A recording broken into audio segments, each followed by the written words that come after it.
regarder notre 11e leçon. Et donc, Xavier, tu peux aller tout de suite au deuxième slide parce que ce n'est pas la peine de montrer l'introduction.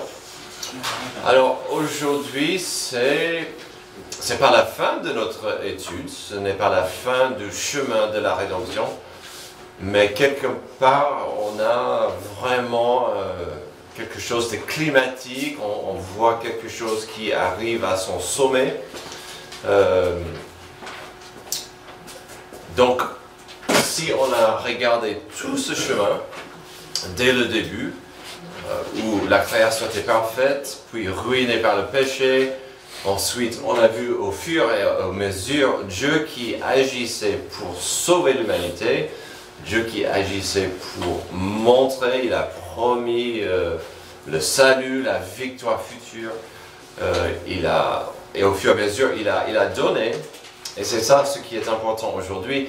On a vu à plusieurs reprises des sacrifices qui couvraient le péché, mais Dieu toujours disait, il y aura un jour une victoire totale qui va enlever, ôter, comme Jean le Baptiste a dit, ôter le péché du monde. Et donc, quand on regarde la vie, la mort, et l'enterrement et la résurrection de Jésus, après avoir vu tout ça, ça ajoute.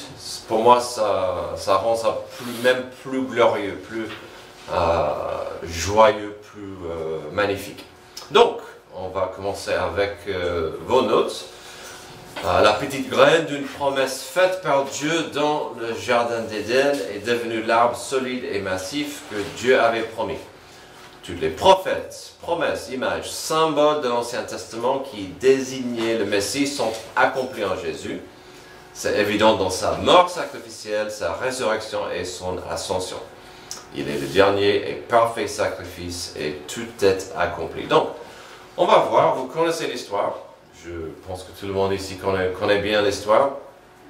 On va vite regarder la chronologie. Et puis, si vous voulez, on peut revenir pour en parler parce qu'il y a tellement de choses intéressantes à voir. Donc, bien sûr, Jésus est trahi. Et donc, ce n'était pas, pour les 11, c'était un mystère, c'était la confusion. Bien sûr, pour Judas, vers la fin, il est devenu assez dégoûté. On sait qu'il était le trésorier du groupe. Quelque part, je ne me souviens pas où, ça disait qu'il est devenu assez déçu parce qu'il ne voyait pas Jésus, le Messie guerrier. Il voulait avoir le pouvoir de l'argent du royaume. Et après, il a trahi Jésus. Jésus est abandonné par ses disciples. Alors, donc, c'est intéressant, vous connaissez, vous l'avez lu, on peut en revenir. Mais tous les disciples ont promis, Jésus, peu importe ce qui va t'arriver, je reste fidèle à tes côtés. Jésus a été abandonné par tout le monde. Ensuite, dans le processus de cette nuit-là, Jésus était jugé par les chefs religieux.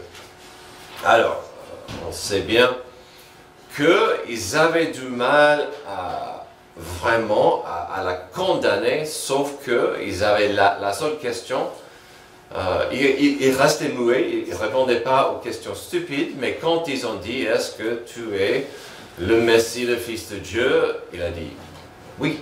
Il n'a pas dit d'autre chose, et pour eux, c'était assez. Même si légalement, selon la loi romaine, ils avaient du mal à le tuer pour ça, c'était trop.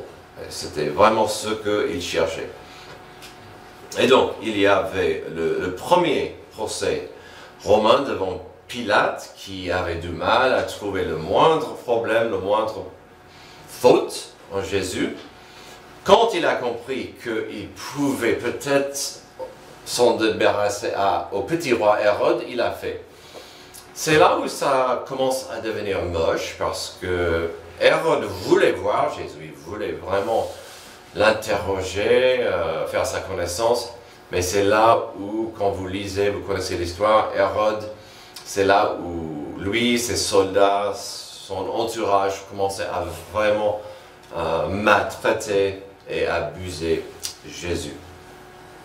Après, Hérode ne pouvait rien faire. Il renvoie à Pilate. Donc, retour devant Pilate, il est condamné et battu. Alors, c'est à ce stade, il a été frappé à plusieurs reprises.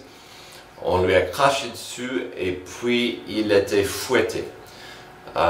Je ne sais pas si vous connaissez comment ils ont fouetté les gens condamnés à l'époque.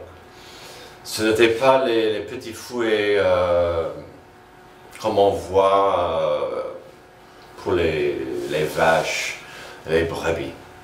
Ces fouets étaient remplis de verre brisé, des morceaux de métal, de toutes sortes de choses. Et ça a vraiment déchiré le corps comme c'est pas possible.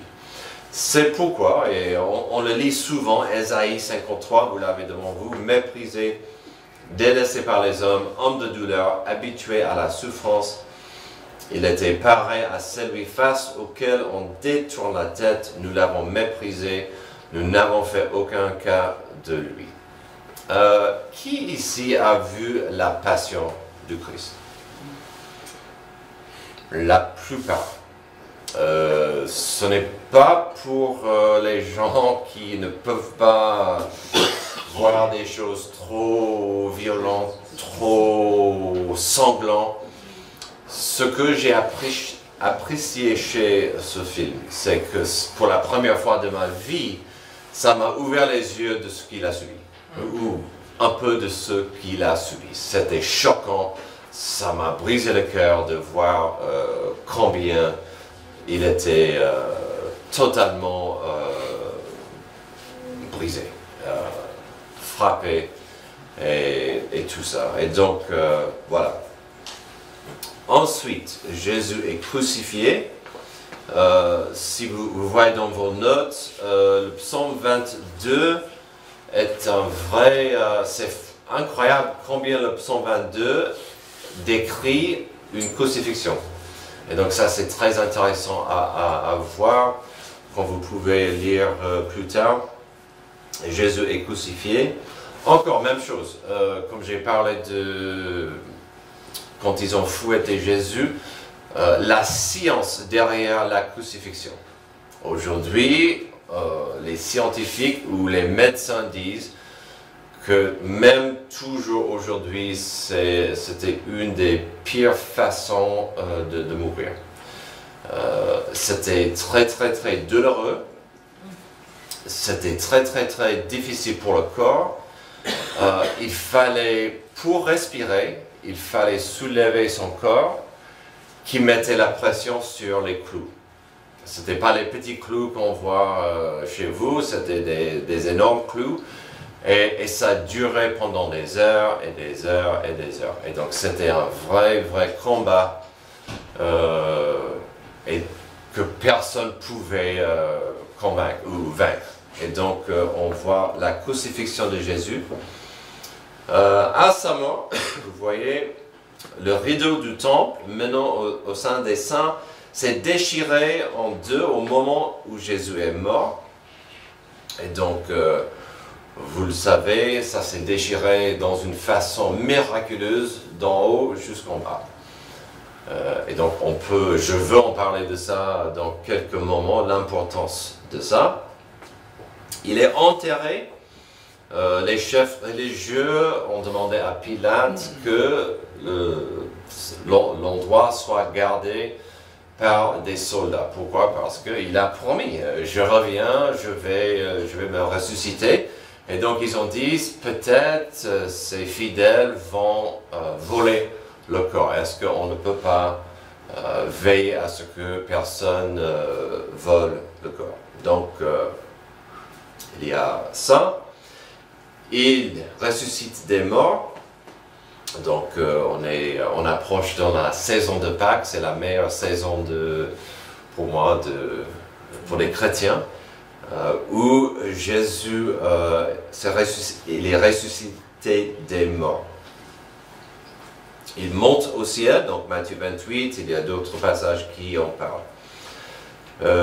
Donc, j'aimerais que, Isabelle, est-ce que tu pourrais nous lire Jean 3, 1 à 21? On va voir tout ça avec la notion, ouais, si tu veux, ouais, Jean 3,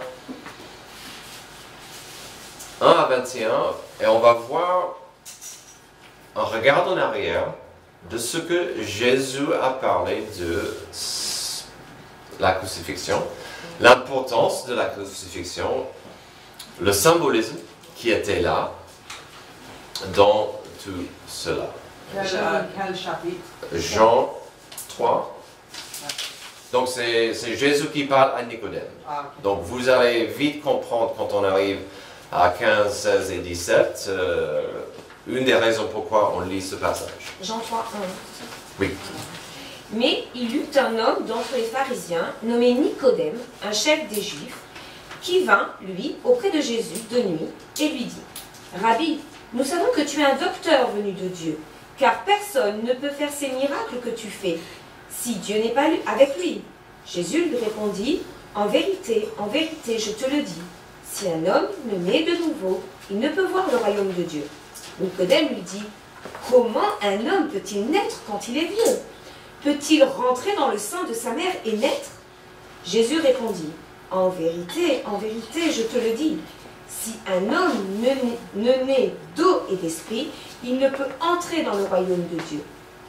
Ce qui est né de la chair est chair, et ce qui est né de l'esprit est esprit. Ne t'étonne pas que je t'ai dit, il faut que vous naissiez de nouveau. Le vent souffle où il veut, et tu en entends le bruit, mais tu ne sais d'où il vient, ni où il va. Il en est ainsi de tout homme qui est né de l'esprit. » Nicodème lui dit, « Comment cela peut-il se faire ?» Jésus lui répondit, « Tu es le docteur d'Israël et tu ne sais pas ces choses. En vérité, je te le dis, nous disons ce que nous savons et nous rendons témoignage de ce que nous avons vu, et vous ne recevez pas notre témoignage.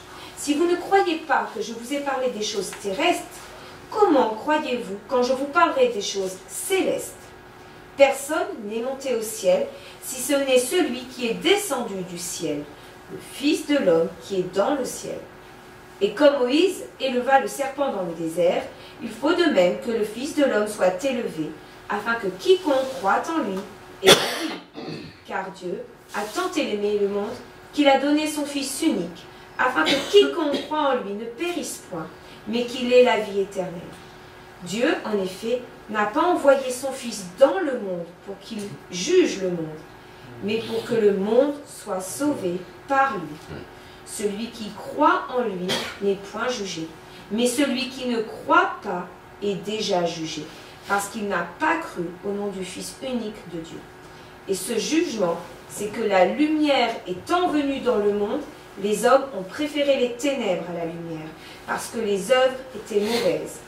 Car quiconque fait le mal haït la lumière et ne vint point à la lumière, de peur que ses œuvres ne soient dévoilées.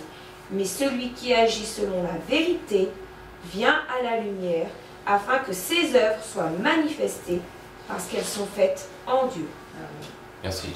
Donc, j'espère qu'on en parle, mais on est déjà jugé. Jésus n'est pas venu pour juger, on est déjà jugé, on est déjà condamné. Il est venu pour nous offrir le salut. N'est-ce pas très intéressant que Jésus a parlé du serpent d'airain dans le désert? Il a dit, je dois être élevé comme ça pour que les gens me regardent par la foi, m'acceptent par la foi pour recevoir le salut. Voilà, donc on voit dans ce passage tout ce que nous avons vu, le processus, la chronologie de la mort, même la résurrection de Jésus. Alors, on va revoir des notes chronologiquement pour en parler de plus. Si vous avez des choses à ajouter, n'hésitez pas. Alors, Jésus est trahi, c'était la première chose qu'on a vue. J'ai toujours dit que c'était magnifique, incroyable, que Jésus a lavé les pieds des 12. Il a lavé les pieds, il a partagé le pain avec Judas. Ça, c'est l'amour. Est-ce que je pourrais le faire? J'aurais du mal. J'aurais du mal soit avant, soit pendant, ou soit après. Donc, voici l'importance du pardon. Pour nous, souvent, c'est après. Est-ce que je peux laver les pieds de quelqu'un qui m'a fait du mal? Après. Donc, Jésus est trahi. Vous vous souvenez le montant? C'était le prix d'un esclave. Jésus, pour Judas, finalement, il vivait pour l'argent et finalement, il a accepté le prix d'un esclave pour Jésus. Incroyable. Il est ensuite abandonné par ses disciples au moment de l'arrestation. Je comprends. Qu'est-ce qu'ils allaient faire devant tous ces soldats? En même temps, il y a 2 heures de ça, ils ont dit, non Jésus, je serai avec toi jusqu'à la mort. Facile à dire. Quand les épreuves arrivent, est-ce qu'on peut rester fidèle? C'est toujours... Et parfois on tombe, parfois on chute. Nous savons très très bien, après sa résurrection, Jésus a pardonné ses disciples, il les a accueillis avec les bras ouverts. Même Pierre, il est allé au-delà d'accueillir et de dire à Pierre, je t'aime, je n'ai pas terminé avec toi malgré ce que tu m'as fait. Et donc, la question s'impose, est-ce que c'était trop tard pour Judas? Est-ce que, on ne sait pas. Alors, est-ce que jusque-là, il y a des questions, des commentaires, des choses à ajouter pour le trahison, l'abandon? Je pense que avec tout ce qu'on voit, c'est prévu. Donc même les 30 pièces d'argent, c'était un zécharie. Donc Jésus savait exactement ce qui se passerait. Et comment ça devient plus difficile. Je préfère ne savoir pas que je vais mourir demain. Mais il le savait. Mais aussi pour... on fait beaucoup de discussions avec les musulmans pour discuter est-ce que Jésus est vraiment Dieu. Le fait qu'il était trahi, mais c'était prévu, et Jésus a choisi de se donner la vie. Oui. C'est important de voir ça, parce que c'était pas par hasard, c'était choquant, Oui. mais c'était prévu parce qu'il nous aime. Et puis la prochaine chose qu'on verra, que ce soit le premier procès avec Pilate, deuxième avec Hérode, et c'est là où il commence de vraiment devenir abusé, frappé, maltraité. Après troisième avec Pilate, on voit Jésus qui s'abstient, qui a une maîtrise totale par amour. Souvent, j'avoue, souvent il y a des débats entre les geeks. Qui sera le plus fort dans un combat contre Thor et le Hulk? Iron Man contre Thor. Ici, on voit Jésus le Tout-Puissant qui fait rien, qui garde la bouche fermée par amour. Isabelle. Juste, je voulais revenir sur la trahison de Judas, ça me faisait penser à ce que tu disais, enfin, ce que Jésus disait concernant les riches, que le royaume des cieux c'était plus difficile pour eux, parce que Judas était vraiment centré sur l'argent, ça comptait pour lui. Et ça a fait écho que si on est trop attaché aux choses matérielles, c'est difficile de comprendre le chemin.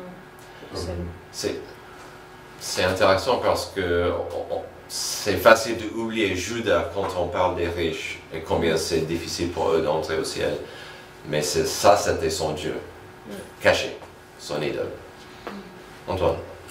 Je voulais simplement terminer sur deux faits saillants, à savoir le premier,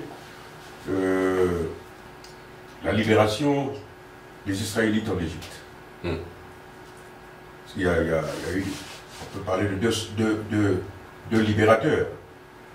L'un physique, l'autre spirituel, à savoir Moïse, qui a libéré les Israélites de l'esclavage de l'Égypte. Et malgré la libération, mais en fait c'était aussi une libération spirituelle. Mais qu'est-ce qui s'est passé tout le long de leur errance pendant 40 ans dans le désert?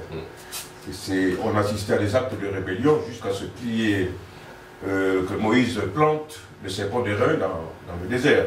Et malgré ça, beaucoup en sont morts parce qu'ils n'ont même pas cru à ça, n'est-ce pas? Et arrive le Seigneur. Malgré ça aussi, ils n'ont pas accepté Christ. Donc ils s'en sont tenus à la libération beaucoup plus physique. Oui, exact. N'est-ce pas? Donc le Hosanna qu'on a vu la semaine dernière. Libère-nous, sauve-nous. Mais de qui? De quoi? Donc ils s'en sont tenus à cette libération. Pour eux, ça suffisait, alors que cette libération devait être accompagnée de la libération réelle, la libération spirituelle que Christ apportait. Et c'est pourquoi, quand nous lisons quand nous venons d'écouter ce que Isabelle vient de donner comme lecture, et qui pour moi, ce passage est le passage central du salut. Et ça ne m'étonne pas que jusqu'aujourd'hui, qu'il y ait des gens qui ne croient toujours pas. N'est-ce pas? Parce qu'ils pensent que on ne peut pas être sauvé aussi simplement que ça. En croyant, en plaçant sa confiance, on la croit en Jésus-Christ. Et mon deuxième fait était celui-ci, c'est que vous avez parlé de Hérode. Bon, on a vu quel était le comportement de Paul avant la conversion. Et on a aussi vu ce qui s'est passé quand il a croisé Christ. Mais ma question est la suivante.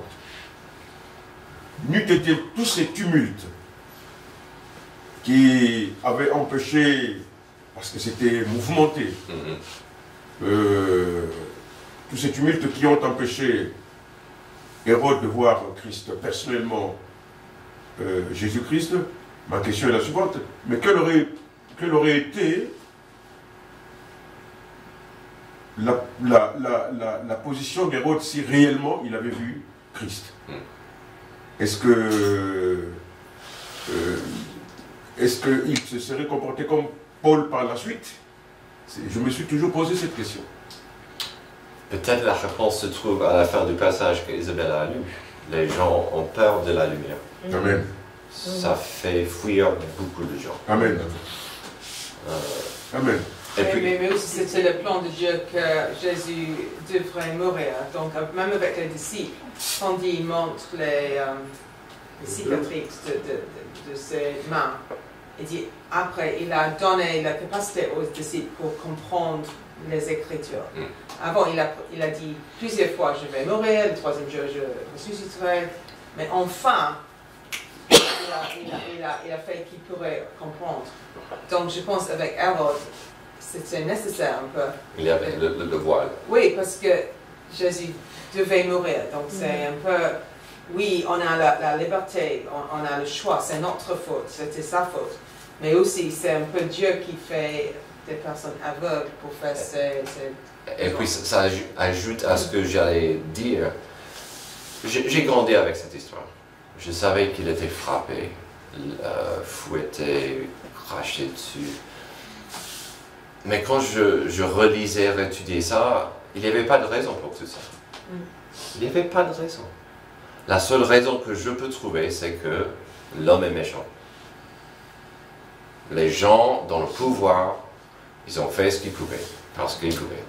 Et donc l'homme, à la base, est méchant. Alors on peut avoir les personnes bonnes, mais si on a la capacité de vraiment être cruel, l'humanité court vite vers la méchanceté. Mais est-ce que c'est aussi que Jésus a donné sa vie pour nous pardonner? Donc il a pris la punition de nous tous. Oui. Donc c'était permis, et c'était prévu en Ésaïe 53, toute mais il était presque mort avant la crucifixion. Oui. Donc une partie de cette souffrance, punition pour nos péchés. Exactement. Donc, C'était exprès pour nous. Pour nous, oui. Et puis, je dis souvent, le plus que je veille, le plus que je suis dans le ministère, le plus que je suis fasciné par la scène de Golgotha, la scène de la crucifixion. Parce qu'il y avait quasiment chaque tranche de l'humanité là. Des soldats, des femmes, des pauvres, des riches, des gens religieux. Tout le monde avait le même accès, la même vue. Mais c'est clair qu'il n'y avait pas toutes les mêmes attitudes. Heureusement pour nous, il y avait un homme de pouvoir, le soldat, qui après a dit, « Ah, j'ai compris. Certainement, c'était le Fils de Dieu. » Et donc, ça c'est aussi très très important de voir. Alors, le rideau du temple, vous comprenez ça, ça c'était pour montrer surtout aux Juifs que l'accès à Dieu était maintenant ouvert grâce à la mort et à la résurrection à venir de Jésus-Christ. Et puis, bon, il nous reste 2-3 minutes. S'il y a d'autres questions ou commentaires. Oui. Vous avez parlé de la méchanceté de l'homme. Oui. Bon, Jérémie nous donne la réponse dans son message. Mais je me suis toujours posé la question de savoir pourquoi justement cette méchanceté entre nous les hommes. Parce que ça ne s'explique pas. Mais j'ai eu la réponse.